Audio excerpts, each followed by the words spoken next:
Welcome, folks. Like you guys know, my name is Pooja, and here we're talking about the Premier League preview, what is going down in the Premier League this weekend.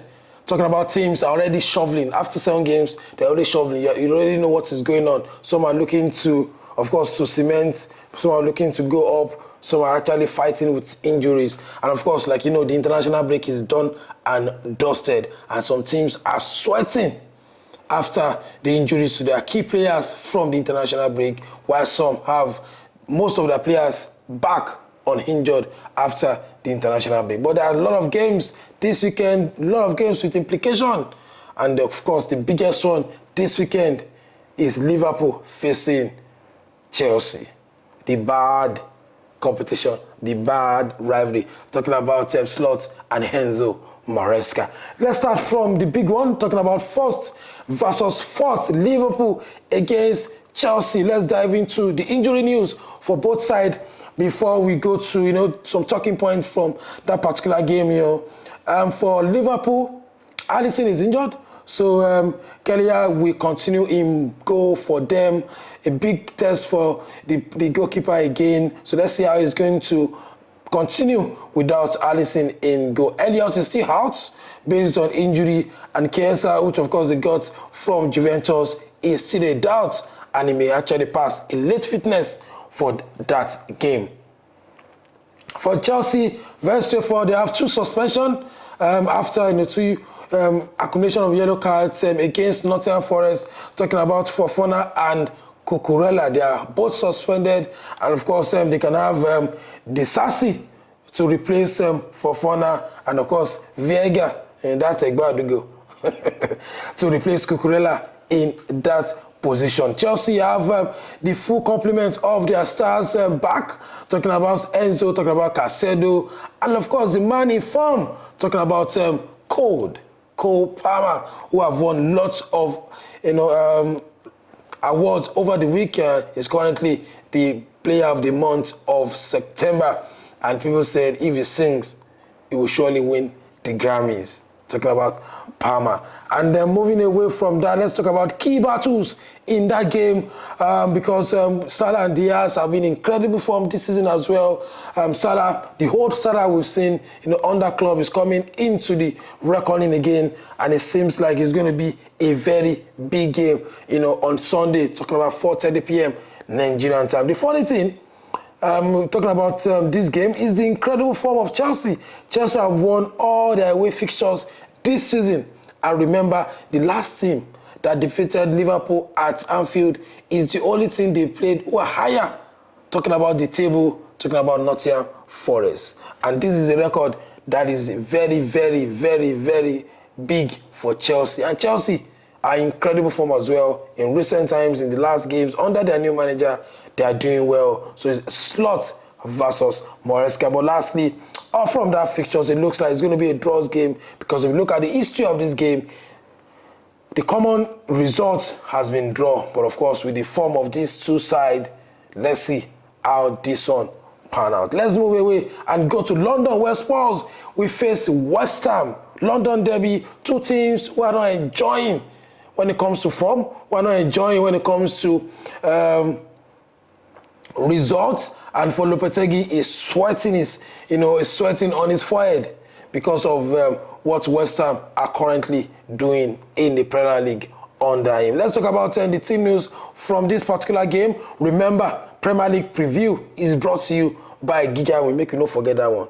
As in the hot. So let's go straight to the injury news. Richarlison, Son, and Lucas to face a late fitness test for them to be available for the London derby.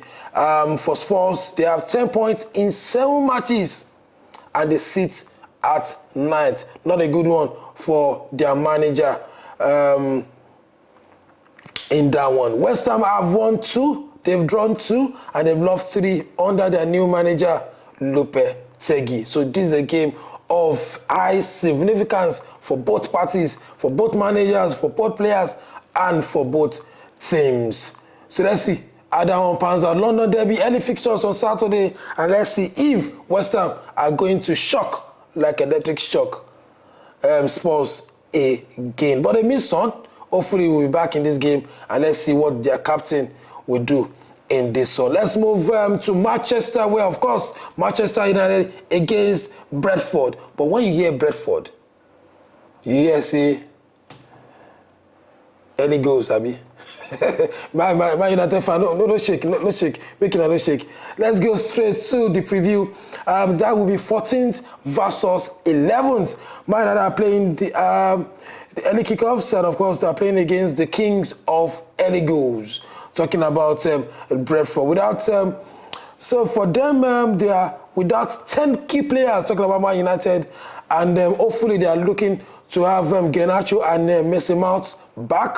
They are, facing a fitness test as well. For Brentford, they are struggling with injuries as well. They have 8 players, out injured, and there are 5 matches without a win for Manchester United, and this is a big one for them at Old Trafford. Big one for Erik ten Hag, who has won 1 out of 9 European competitions, and it looks like things are not going well for the Bard man. So, like I said, in the Premier League, there are 5 matches without a win in all competition, and that's the Manchester United against Brentford. Let's move away and talk about the not so big games because it looks like one-sided game, but of course there are a lot of talking points, especially from the Arsenal game. But before the Arsenal game, let's talk about Wolves against Man City. Wolves have just 1 point in 7 games, and Man City dropping points. They need to continue on that regard. So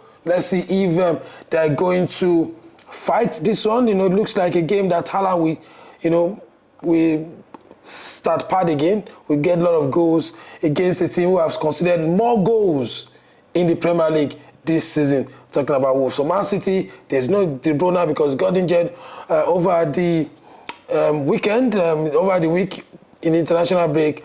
And for Man City as well, for Pep Guardiola, which of course England approached Pep Guardiola for the vacant job. Let's see their reaction to that. But for Wolves, they're in a bad place, and they had just 1 point in 7 games. Let's move to the last game on our preview this weekend. Talking about the Premier League preview, proudly brought to you by Hag'S. We have Bournemouth against Arsenal, and for Arsenal, Arteta have said, I don't want the international break again, because Arsenal keeps losing players to the international break. The last international break in October, they lost Zinchenko and they lost Odegaard to injury. This time around, Saka looks doubtful after the international break. So the players that could be out for that game against Bournemouth could be White, Timber, Saka, Havertz, Partey, Martinelli, Odegaard, Zinchenko, and Tierney. That means 9 players could be out for Arsenal against Bournemouth. So they are sweating, and Arteta have said, no international break again. I don't tire. And to burst his bubble, there's another window, 2 windows of international break before the end of the year in November. So, team, country managers are going to call these players to play for to represent their country again. So Arteta will continue to sweat. Let's move ahead and go straight to that's all you can give for the preview, the Premier League preview for this season, for this weekend. Talking about the Premier League preview brought to you by Hag'S. Make sure you enjoy it. Make sure you subscribe to our YouTube channel, Dissects. Make sure you turn on your notification button and make sure you enjoy our video. Let me know your own preview, what you expect from these games in the comment section, and we'll come back, over the week to dissect the comments. Thank you guys for watching. See you guys next week.